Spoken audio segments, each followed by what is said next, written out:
Sejarah bukanlah ilusi, bukan kenangan yang tanpa arti. Kami peduli untuk memahami sejarah bangsa ini. Dengan seluruh angkasa raya memuji pahlawan negara nan gugur remaja diribaan bendera bela nusa bangsa. Kau ku kenang wahai bunga putra bangsa, harga jasa kau jaya pelita bagi Indonesia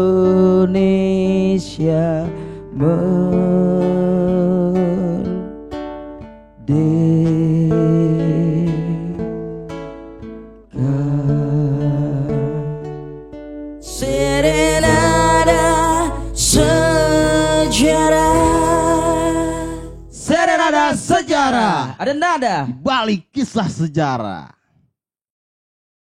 Halo teman-teman sebangsa dan setanah air, dimanapun kalian berada. Gak terasa nih kita udah sampai episode 7 Karandi. Episode 7 ya Karo. Nah kali ini kita akan merangkum beberapa tokoh yang terlibat dan bekerja keras dalam peristiwa proklamasi. Nah dan yang tak luput dari kita nih Karandi, dari kita berdua, narasumber yang selalu setia menemani kita ya. The one and only Kang Jaka Perbawa ya. Beliau seorang kurator dari Museum Perumusan Naskah Proklamasi Karoy. Nah setelah beberapa episode sebelumnya nih Kang, kita bahas tokoh-tokoh yang berperan penting.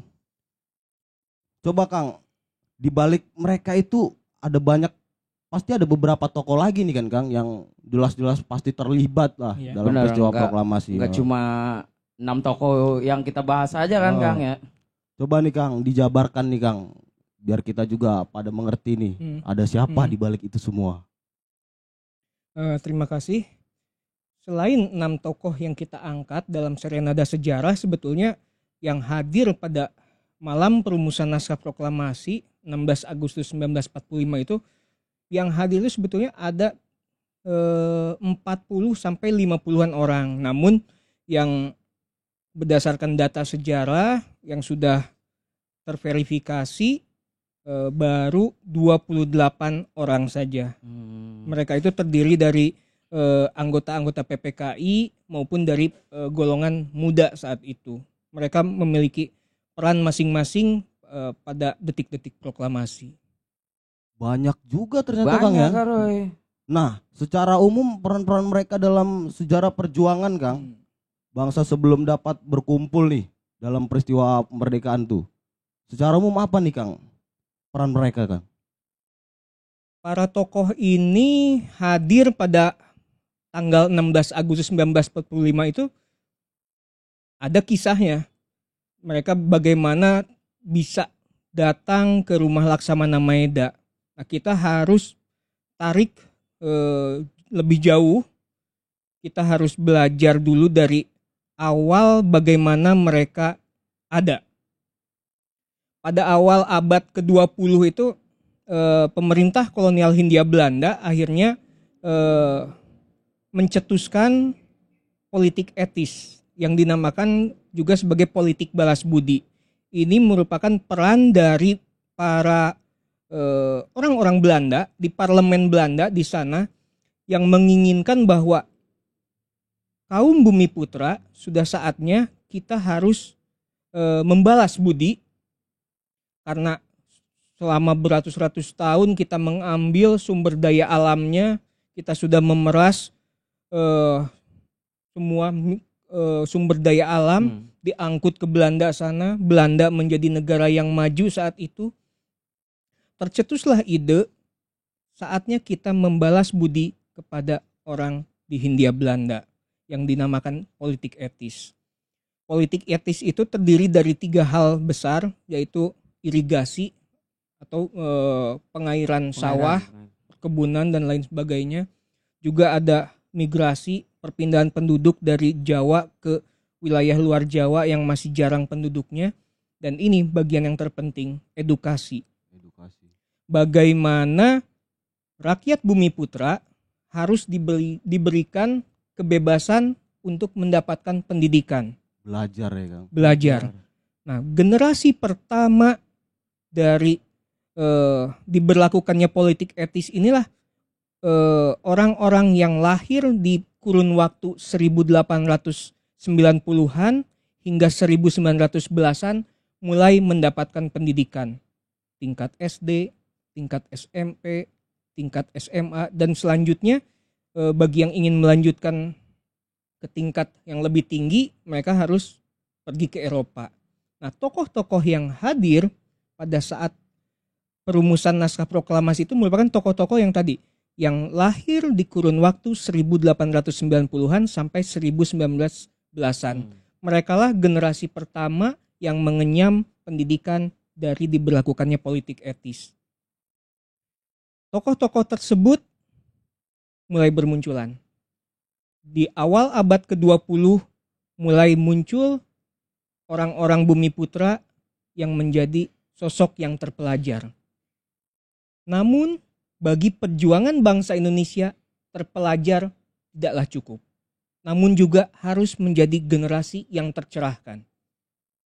Mereka sudah tinggi ilmunya, sudah terpelajar, namun yang dibutuhkan dalam cita-cita kemerdekaan adalah tercerahkan. Nah, sosok-sosok tercerahkan inilah yang mereka berpikir setelah mereka mendapatkan pendidikan dasar, menengah, tinggi, kondisi bangsa masih dalam situasi terjajah.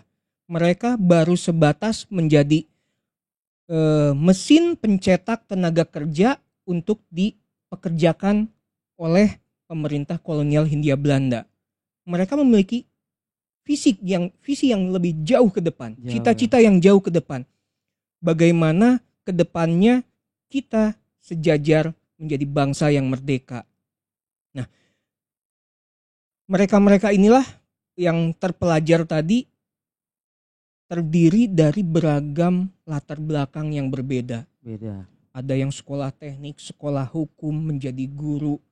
Ada yang tetap menjalankan pendidikan di pesantren.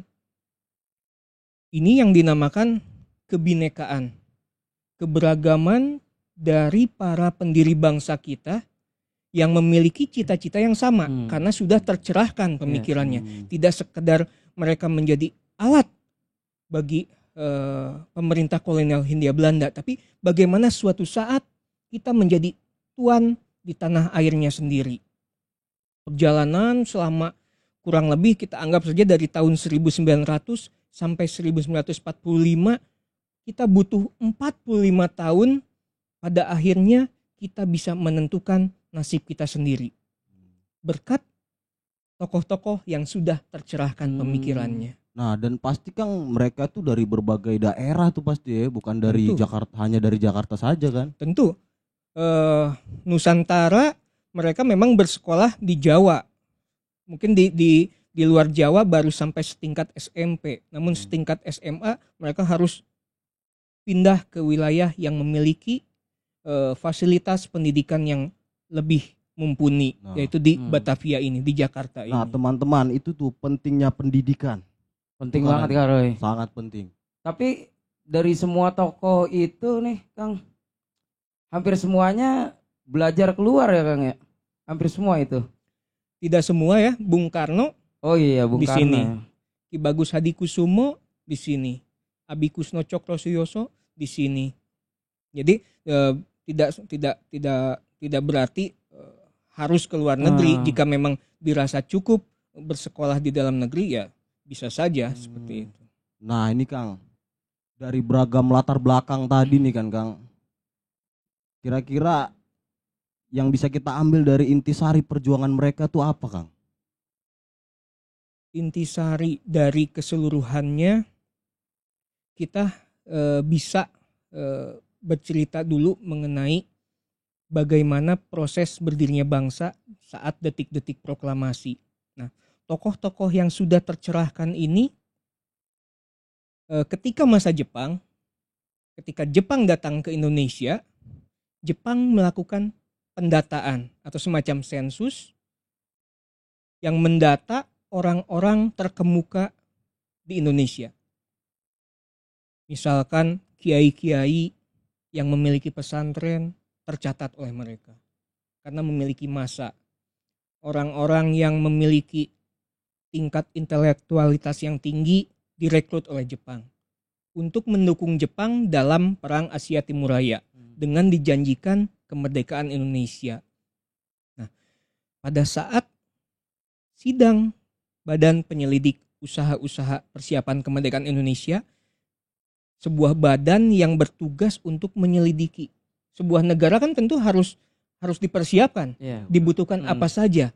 Nah, sosok-sosok mereka ini yang dikumpulkan oleh Jepang diberikan kebebasan untuk menentukan bentuk negara seperti apa, wilayah negara Indonesia itu mau yang mana saja. Segala hal yang pada akhirnya nanti dalam Undang-Undang Dasar 45, dalam Pancasila itu merupakan hasil ramuan mereka, ramuan para pendiri bangsa dalam sidang BPUPKI. Mereka dengan beragam latar belakang menuangkan ide-ide dan gagasannya tentang Indonesia. Hingga pada akhirnya semua sudah disepakati, hasil sidang BPUPKI kemudian akan dilanjutkan dalam sidang PPKI, Panitia Persiapan Kemerdekaan Indonesia. Namun karena situasi berubah sejak peristiwa bom atom Hiroshima Nagasaki, situasi berubah hingga sidang PPKI tidak bisa terlaksana. Dan pada akhirnya bangsa Indonesia ini lahir dari keberagaman yang memiliki tujuan yang sama, Indonesia merdeka. Jika kita mengingat kata-kata dari Bung Karno, kuat karena bersatu, bersatu karena kuat. Nah, inilah gambaran bagaimana bangsa kita, bangsa Indonesia didirikan dari keberagaman, namun memiliki tujuan yang sama, bersatu. Satu Karoy, Bhinneka Tunggal Ika. Bhinneka Tunggal Ika. Saya inget nih ada lagu nih Kang nih, lagu Bhinneka Tunggal Ika deh. Ya. Tahu Karoy? Kayaknya saya pernah dengar ini Kak. Pernah dengar ya? Saya pernah bawain. Belum. Mau dibawain? Mari kita bawakan. Mari kita bawakan ya. Kang Jaka tahu juga ini Bhinneka Tunggal Ika ya? Ya, tentu. Kita bawain ya. Mari Kak Randi. Bhinneka Tunggal Ika, lambang negara kita Republik Indonesia. Beribu pulaunya, berjuta rakyatnya, namun satu citanya, Bhinneka Tunggal Ika. Ikrar kita bersama, kita bina selama persatuan bangsa, kesatuan jiwa, Indonesia bahagia. Serenada sejarah. Nah itu dia Kang tadi lagunya Bhinneka Tunggal Ika. Saya lihat dari komik-komik di belakang kita ini ya Karo ya. Ada Ki Bagus, Ada Sukarni itu Kang ya. Iya. Ada Sukarni. Di sebelah situ ada siapa tuh, Karoy?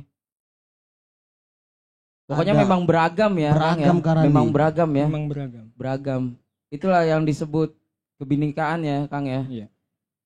Jadi walaupun berbeda-beda, tetap satu tujuan. Satu tujuan. Benar Karani. Nah, Kang, kita kembali nih Kang sebelum peristiwa kemerdekaan kan 17 Agustus. Nah, pasti di tanggal 16 itu mereka melakukan persiapan yang sangat penuh dengan yang repot lah pastinya Kang. Apa nih Kang persiapannya nih Kang di tanggal 16 tersebut? Sebetulnya di tanggal 16 Agustus 1945 pagi itu sudah dijadwalkan sidang panitia persiapan kemerdekaan Indonesia. Di mana di sidang itu yang akan melanjutkan tugas BPUPKI tadi. Apa yang sudah dipersiapkan oleh para anggota BPUPKI kemudian akan disahkan oleh panitia persiapan kemerdekaan Indonesia. Namun apalah daya, ternyata ada perubahan situasi saat itu. Setelah status Jepang sudah tidak jelas, status Jepang sudah kalah perang melawan sekutu, para pemuda mengubah takdir gerak sejarah kemerdekaan kita yang sebelumnya akan diwujudkan dalam sidang PPKI tadi. Namun para pemuda beranggapan jika kemerdekaan melalui sidang panitia persiapan kemerdekaan Indonesia yang merupakan bentukan Jepang, pemuda beranggapan wah, nanti kita disebut oleh negara lain, kita merdekanya dikasih hadiah sama Jepang. Benar. Itulah perbedaan pandangan dari golongan tua, dari anggota PPKI dengan para pemuda.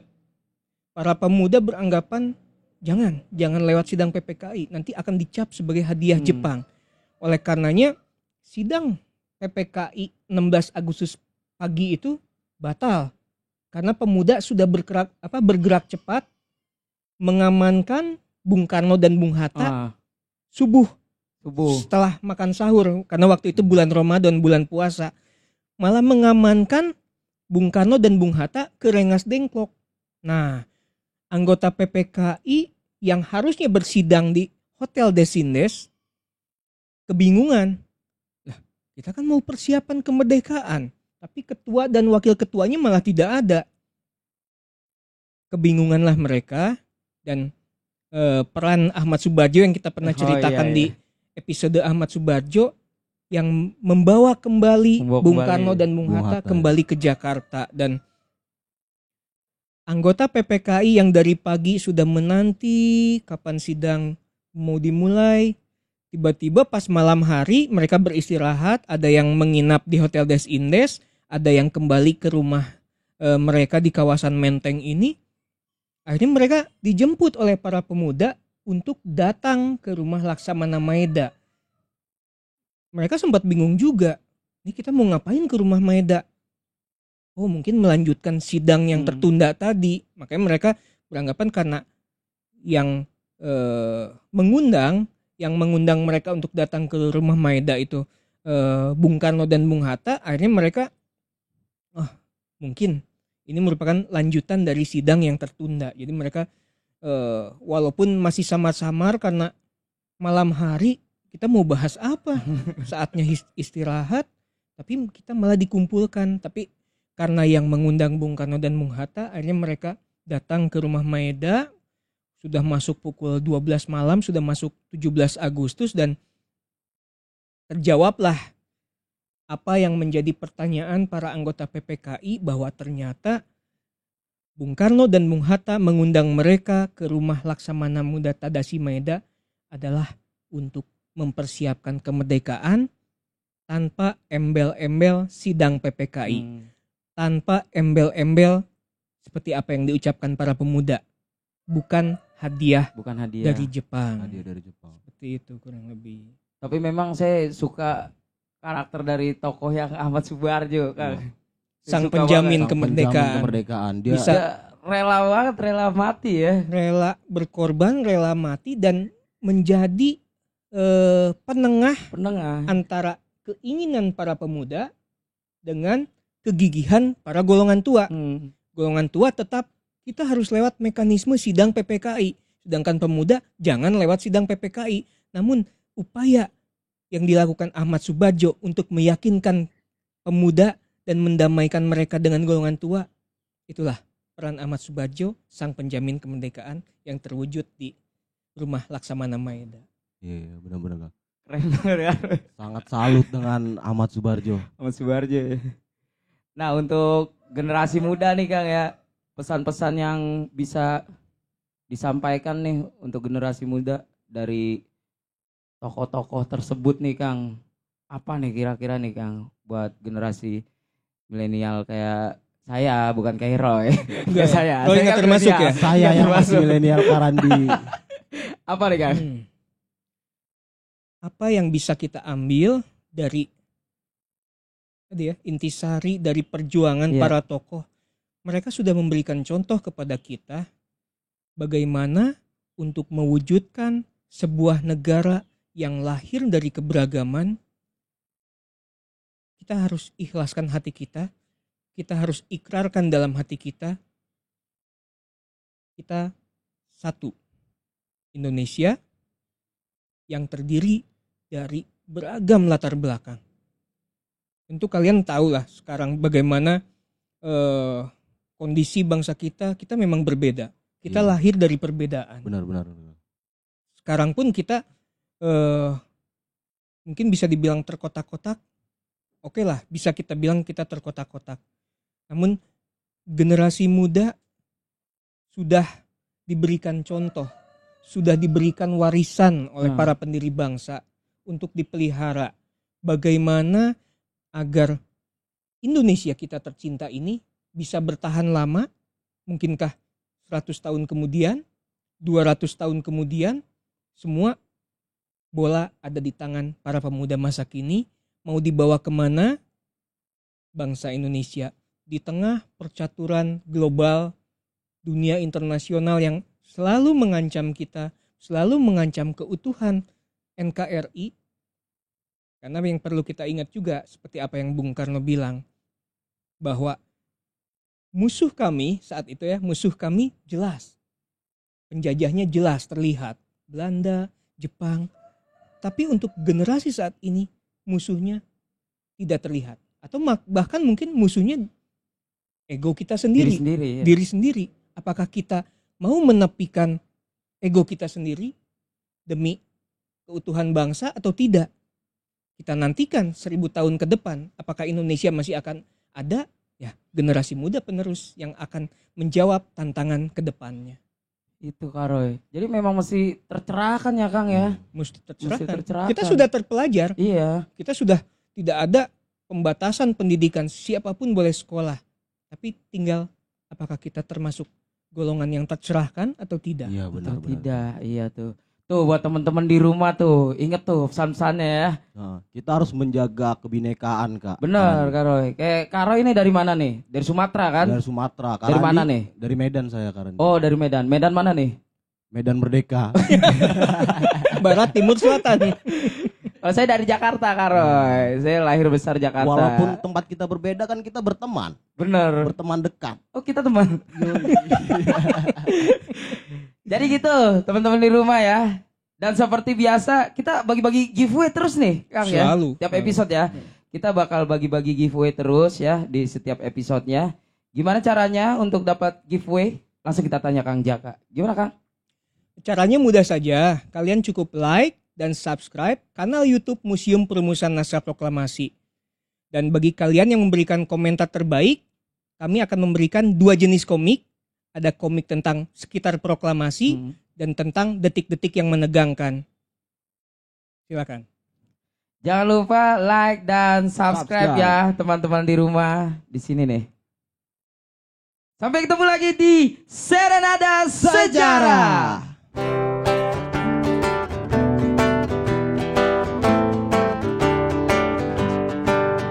Dari Sabang sampai Merauke berjajar pulau-pulau, sambung menyambung menjadi satu, itulah Indonesia.